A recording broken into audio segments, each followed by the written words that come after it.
Hi குட்டீஸ், அன்பு நெஞ்சங்களுக்கு ஸ்ட்ராங் மெசேஜஸின் அன்பான வணக்கங்கள். எத்தனையோ கிராமர் வீடியோஸ் டீச்சர்ஸ் நடத்துகிறாங்க. இருந்தாலும் இது என்ன ஸ்பெஷல், பகுபதம்னு புதுசாக நான் ஒன்று என்னத்தை பெருசாக பண்ணிட போகிறேன் அப்படின்னு ஒரு டவுட் இருக்கலாம். அது நீங்கள் போக போக உங்களுக்கே புரியும். கவனிங்க, ஃபஸ்ட்டு கவனித்து பார்த்துட்டு மற்ற வீடியோஸ்க்கும் இதுக்கும் என்ன டிஃப்ரென்ஸு நீங்களே கமெண்ட்டில் எனக்கு பதிவு பண்ணுங்கள், சரியா? பகுபதம், பகுபத உறுப்பு இலக்கணம் பார்க்கலாமா? பொதுவாகவே பகுபத உறுப்பு இலக்கணம் அப்படின்னா ஒரு வேர்டை பிரிக்கணும் அப்படி சொல்லிடுவோம். பகு அப்படின்னா பிரி, பதம் அப்படின்னா சொல், சொல்லை பிரி. நம்ம சின்ன கிளாஸில் படிச்சிருப்போம், பிரித்து எழுதுக. வந்து கொண்டு இருந்தான், வந்து ப்ளஸ் கொண்டு ப்ளஸ் இருந்தான், இப்படியெல்லாம் பிரிச்சிருப்போம், ரைட்டா? ஆனால் இது அப்படி கிடையாது.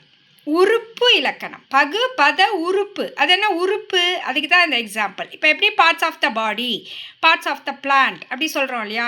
அதை ஒரு இருக்கும், அதை பிரித்து இது இலை, கிளை, வேர், அந்த மாதிரி ஒரு சொல்லை பிரித்து அதுக்கான அந்த உறுப்புக்கான பேரை எழுதுறது தான் உறுப்பு இலக்கணம். ஸோ பகு பத உறுப்பு இலக்கணம். சரி, இப்போ இதை நான் சொல்லி கொடுக்கறதன் மூலமாக நீங்கள் வேறு என்னெல்லாம் யூஸ் பண்ணிக்கலாம், பயன்படுத்திக்கலாம், ரீகலெக்ட் பண்ணிக்கலாம் அப்படின்னா, திணை, பால், எண், இடம், காலம், வினைமுற்று, எச்சம். ஏன்னா இதெல்லாம் தெரிஞ்சிருந்தால் தான் பகுபத உறுப்பு இலக்கணம் புரியும்.